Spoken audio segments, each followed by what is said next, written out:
and welcome to Mythmakers. Mythmakers is the podcast for fantasy fans and fantasy creatives, brought to you by the Oxford Centre for Fantasy. My name is Julia Golding, and today we are going to have one of our sidecasts as we take an author's journey through The Lord of the Rings.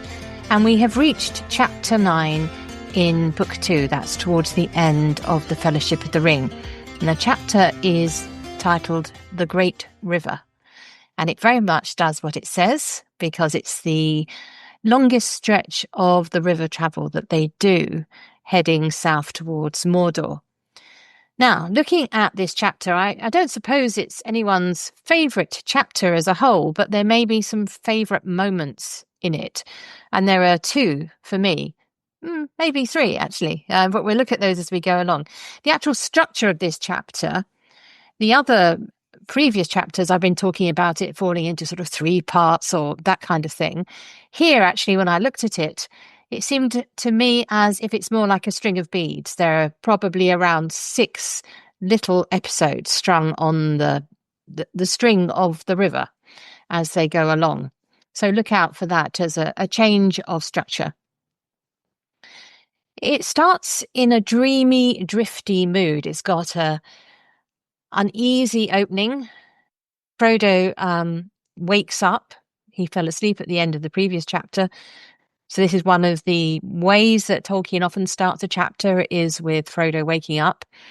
And we get here it's an odd beginning, because it seems as though they're not exactly aimless, but they are definitely drifting. And it's described like that. It's said that not that most of the company were eager to hurry southwards. They all want to hold back. Aragorn let them drift with the stream as they wished, husbanding their strength against weariness to come. Now, I think it's a dangerous game in a book to let it feel as though it's drifting. But what rescues this particular version is the undertow of the river. They are moving onwards no matter what. If that same sentence had been written about them just camping on the bank for a week, I think it would have, it would have lost the tension. But there is the reluctant drag into adventure that is happening here. So that I see Tolkien actually just keeping us, reminding us of the stakes. And he does that through the point of view of Aragorn, saying that he felt in his heart that time was pressing, and that the Dark Lord hadn't stayed still whilst they were in Lorien. So keep the drumbeat up, keep the tension going, even if you are in a passage which is purposely seemingly more relaxed, because you want that in order to make this abrupt change into action, as comes in an episode or two, feel even more of a contrast. This is another place where we can admire Tolkien's world building. Sometimes, actually, I think he's almost at his best in these little unremarkable corners of Middle-earth. The brown lands he described as brown and withered they looked, as if a fire had passed over them, leaving no blade of green, an unfriendly waste without even a broken tree or a bold stone to relieve the emptiness. This is the eastern bank of the river. Wonderful description. I love the sort of, it's almost, again, it's where his prose seems almost poetic. Brown and withered they looked, that inversion, rather than they look brown and withered. Brown and withered they looked, as if a fire had passed over them, leaving no blade of green. Blade, a hard edge, but it's not even, like it could be a spear or a blade of that sort, but we're talking about a blade of grass. Also harsh edges, even in the description of what's not there. An unfriendly waste without even a broken tree or a bold stone. That sort of juxtaposition, tree and stone. Wonderful. But of course, what this makes us think of, if we know Tolkien's experience in the First World War, is it does feel like a battlefield, and it is described as Aragorn doesn't know what had happened here. Even he doesn't know exactly, but there's a feeling of the plots of the enemy, the battles of yesteryear having passed over this and blighted it forever. And I wonder if Tolkien had in mind what had happened to the fields of France. The idea that the blasted trees and no stone left standing in no man's land, if that was in the back of his mind. It certainly is more and more as you get closer to Mordor. And he says that himself in his letters, that it is in the back of his mind, though he admits he also has some William Morris stories in his head as well. So never think there's just one reference point. Tolkien's always drawing from a whole scrapbook of ideas, and of course any creative does the same. So in contrast to the eastern bank, which is the left bank as they go down the river, on the right bank, the other side, is a wonderful description of a flat green land with the rushes. And here we get the evocative mention of small birds peeping in the rushes, but they're unseen. And then you get the phalanx of black swans going overhead. You never know if those swans were in some way friendly or unfriendly, but everything seems like a portent in this emptied out landscape. So here what we're looking at is an author creating a charged atmosphere in a landscape which is bleak and desolate. It is Aragorn who is taken over from Celeborn. Celeborn back in Lorien was giving us he was our map describer. Aragorn is now doing it. He's the one providing the geographical brief. And he makes it clear, and Sam recognises this because Sam is the one reacting, that they are on the front line. And actually a river is a very clear demarcation of a front line. It's very helpful for a reader to be able to imagine, oh yes, the enemy territory is on that side of the bank, and dangerous but friendly territory is on the west side of the bank. I did actually one stage in my life go to a war zone as part of a job I was doing for Oxfam, and the front line in this particular conflict in Mindanao, which was a civil war conflict in the Philippines, was a road. And so driving down the road, you can sense the sort of divided lands. Those civil wars are obviously more messy and less tidy than this particular front line. More like the front line as it stood in the First World War. Tolkien continues to turn the ratchet of tension slowly here, because as they carry on in this drifting with the current way, there's a feeling of insecurity grew on all the company.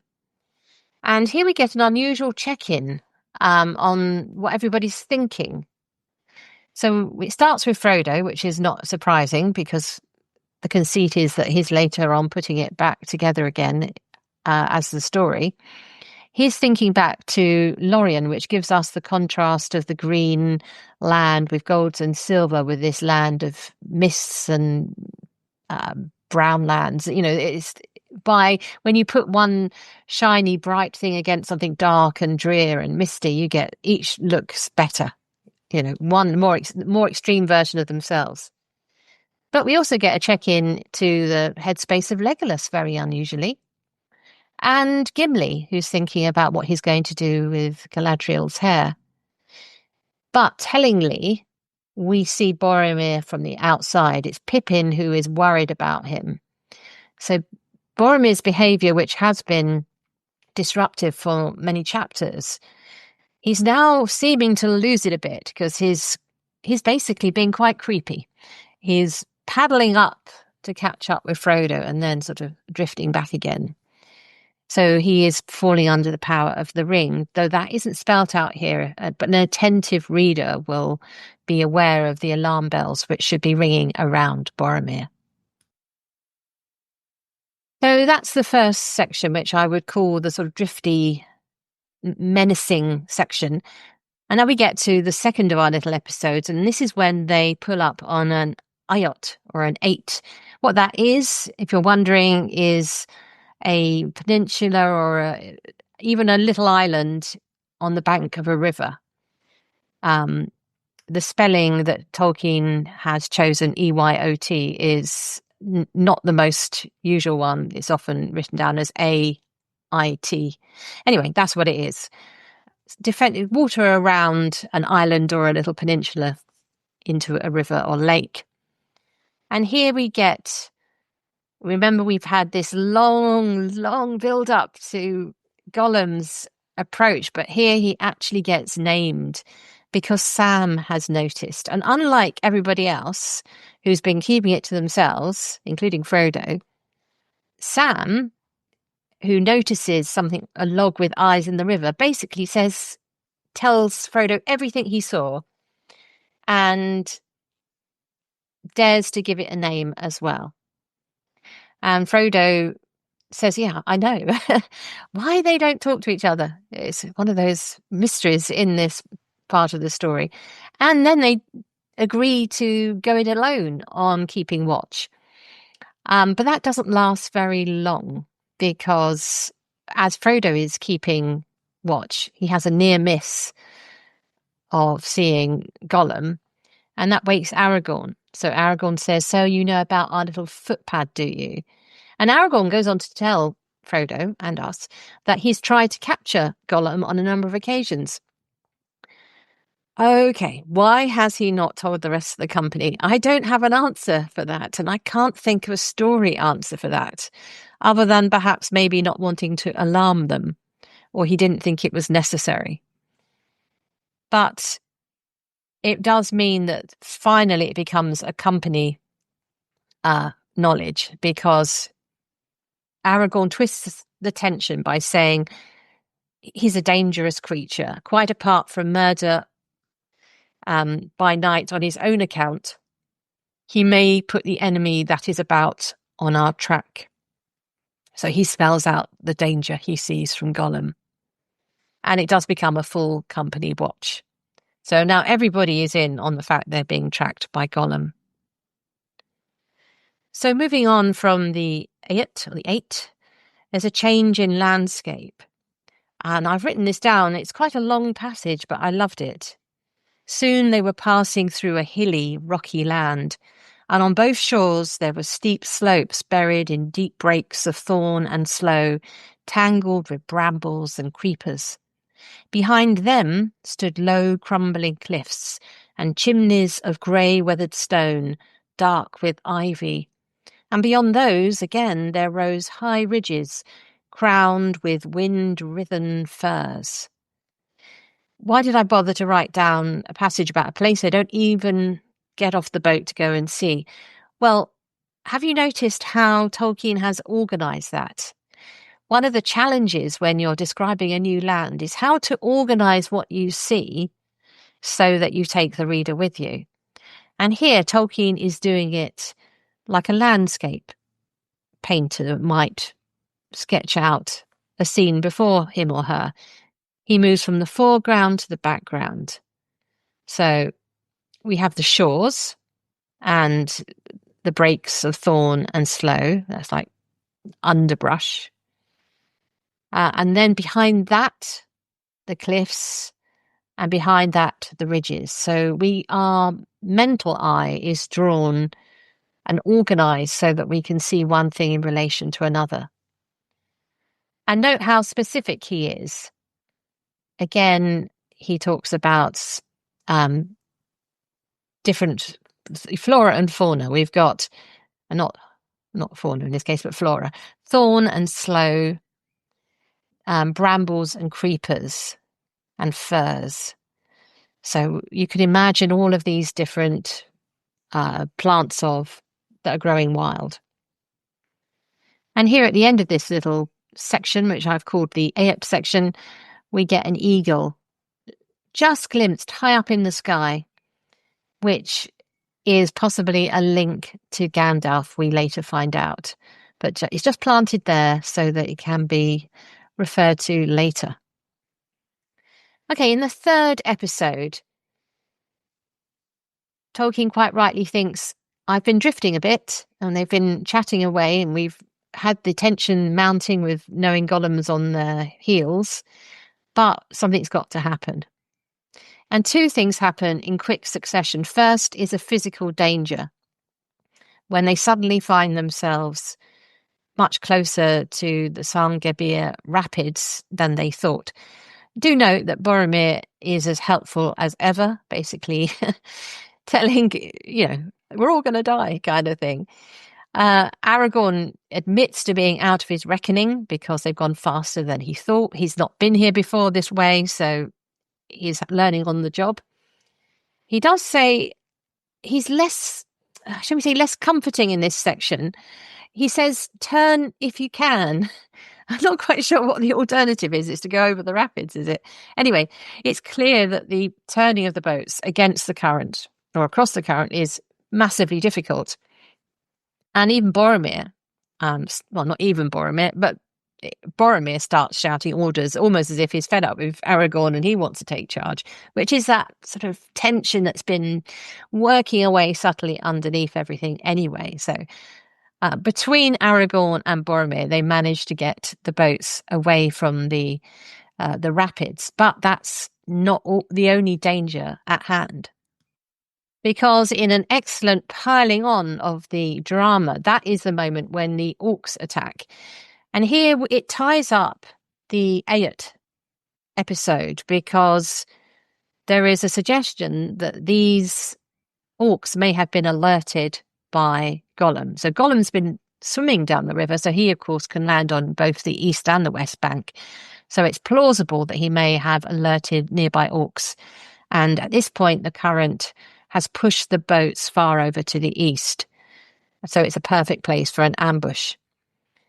Here we have a sort of memory of Lorien still holding on to protect them because after a few near misses, an arrow striking Frodo but bouncing off his cloak, his mail shirt underneath his cloak and so on, the arrows stop finding their mark, and there's a reference here to possible protection from the cloaks and the boats, making them very hard to spot.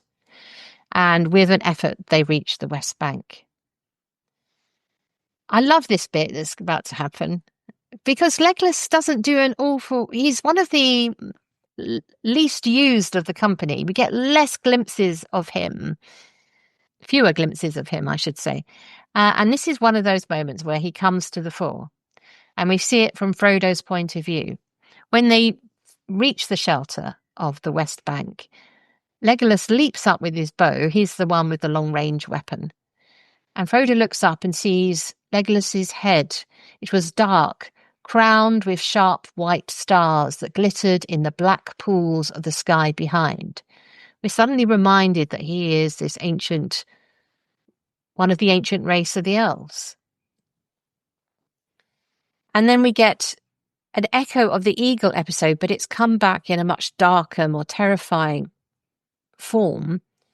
They don't yet name the Nazgul because that is a little bit early, but we get a sort of precursor. We see one without knowing what it is.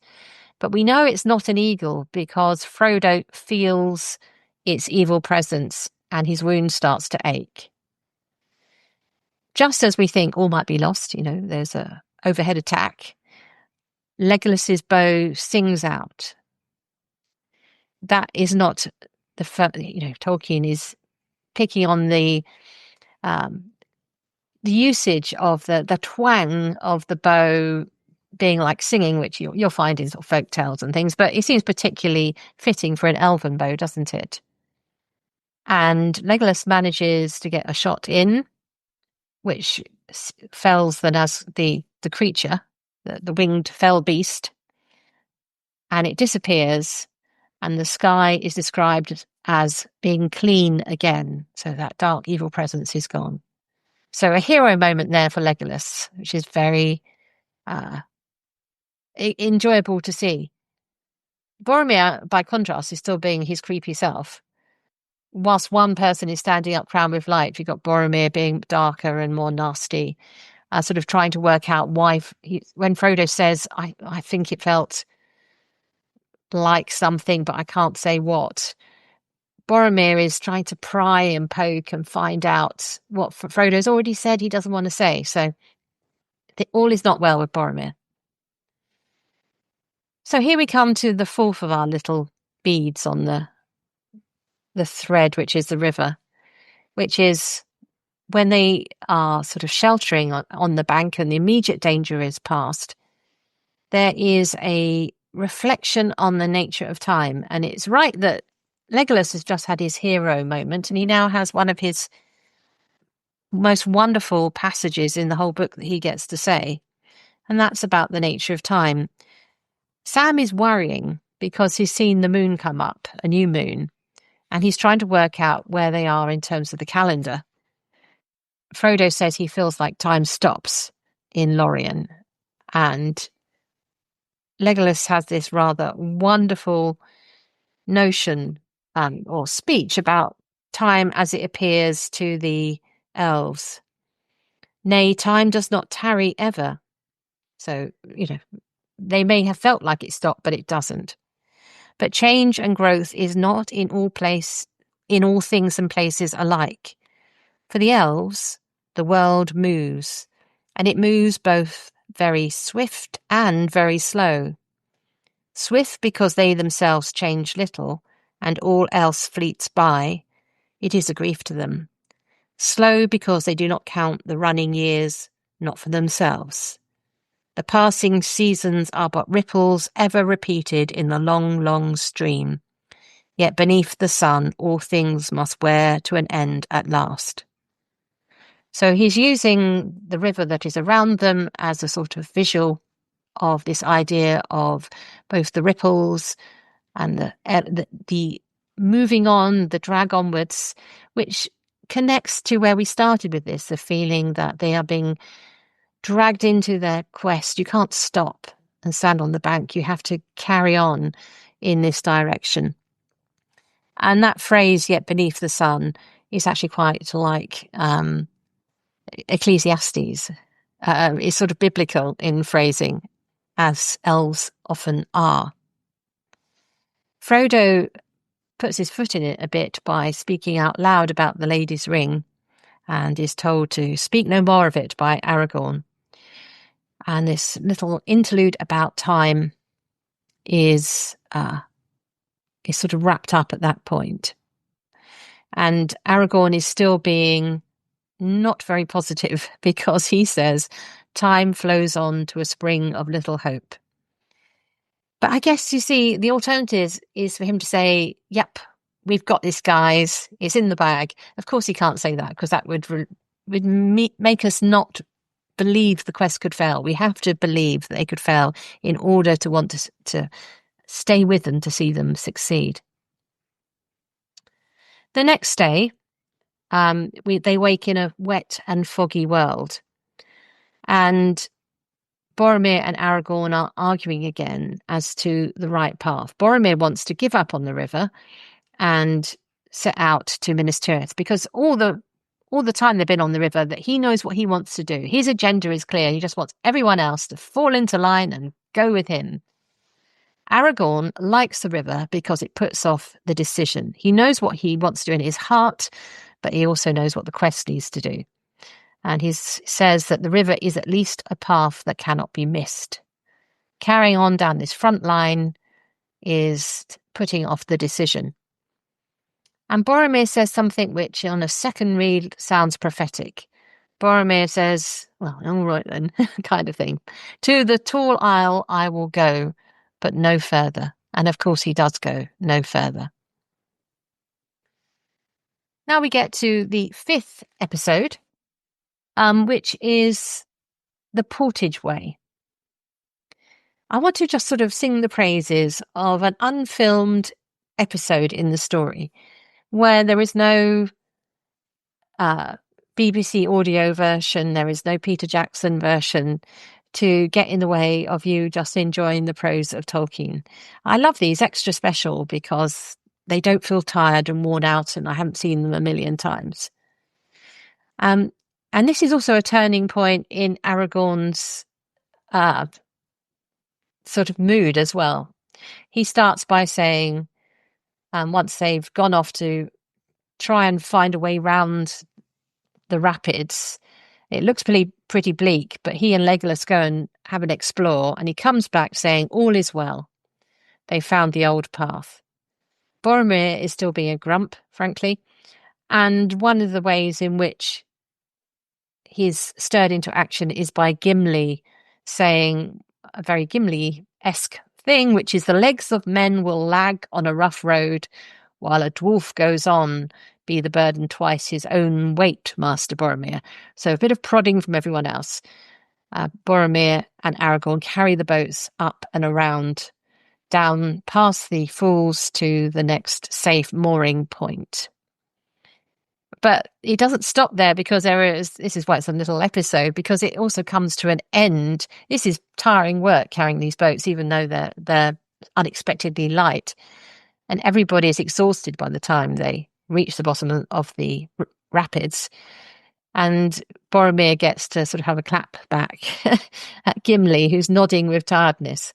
So a fun little episode all of its own, with the company showing both their willingness to work together, but also the fact that it's not all sweetness and light in the company. And so they get back on the river. There was one little bit of description here as the land gets high either side, as they approach the Argonath, which is the two statues of the kings. That actually is very memorably realised in the Peter Jackson film. But there's a bit here which I thought was really beautifully described before you get to the Argonath, which is as they go down this chasm, Tolkien writes, over them was a lane of pale blue sky. So he's flipping it so that if you're looking up, you've got this pale blue sky in the lane. It gives you the sense of how steep the sides must be for the sky to be just a lane above their heads. It's a very clever way of telling us what it feels like to be at the bottom of this chasm. And then we move into the last episode, the 6th episode in this river chapter, which is the wonderful moment of reaching the Argonath, which might well be somebody's favourite moment. It's up there amongst mine. And it sort of starts with Aragorn's declaration, in a way. Behold, the Argonath. And it's well worth beholding. So let's do a little bit of beholding of the Argonath. Seen from Frodo's point of view. As Frodo was borne towards them, the great pillars rose like towers to meet him. Giants they seemed to him, vast grey figures, silent but threatening. Then he saw that they were indeed shaped and fashioned. The craft and power of old had wrought upon them, and still they preserve through the suns and the rains of forgotten years the mighty likenesses in which they had been hewn. Upon great pedestals, founded in the deep waters, stood two great kings of stone. Still with blurred eyes and craned brows, they frowned upon the north. The left hand of each was raised palm outwards in gesture of warning. In each right hand there was an axe. Upon each head there was a crumbling helm and crown. Great power and majesty they still wore, the silent wardens of a long-vanished kingdom. I'm probably not the only person who is reminded of a rewriting of Shelley's Ozymandias here. Ozymandias, which is the poem about the fragment in the desert. Look on my works, ye mighty, in despair. That statue is a symbol of a broken kingdom. So though Gondor is also a broken kingdom, the king has been gone for many, many generations, these statues are still standing, still on guard. So the message is different here. It's that actually the king is returning. One odd fact, if you visualize this, both of the kings are holding out their left hand, which is the symmetry of that doesn't quite work, if you think about it. Anyway, it might have been better if one was holding out the left hand and one the right, but Hey, I'm not going to rewrite Tolkien. It's just when you think about it, they're both, one of those arms is going to be over the river. Anyway, I'm nitpicking, aren't I? I should stop. Because, again, this Argonath is a bit like meeting Galadriel. It's a test of what you all feel and think. For most of them, it's a daunting and unsettling experience, particularly for poor old Sam, who is, he's basically bleating out, "What a horrible place." And that is the prompt for Aragorn to really settle into this more kingly role that he's sometimes been flirting with, but now this is the moment where it sort of settles on him, the mantle of kingship. "Fear not." And then the passage goes on. "In the stern sat Aragorn, son of Arathorn, proud and erect, a king returning from exile to his own land." So we're not with Strider anymore, we're with Aragorn. Though he still is in doubt, he says he wants to go to Minas Tirith, but he knows he should go into Mordor. The chapter ends once you get that glimpse of kingship. You get them mooring their boats again on a little inlet called Nen Hithol, and there's a great end to this chapter. It sums everything up. The 10th day of the journey was over. Wilderland was behind them. They could go no further without choice between the east way and the west. The last stage of the quest was before them. I think when Tolkien wrote that, he really did think he was coming towards the end. Clearly, we all know there's another 2 books. This is not the end, but it is the last stage of the quest for the Fellowship as a whole, because the next chapter, which concludes Fellowship of the Ring, is the breaking of the Fellowship. And that's where we have to say goodbye to one of our companions. And I'm sure that's not a plot spoiler. So meet me again for the breaking of the Fellowship.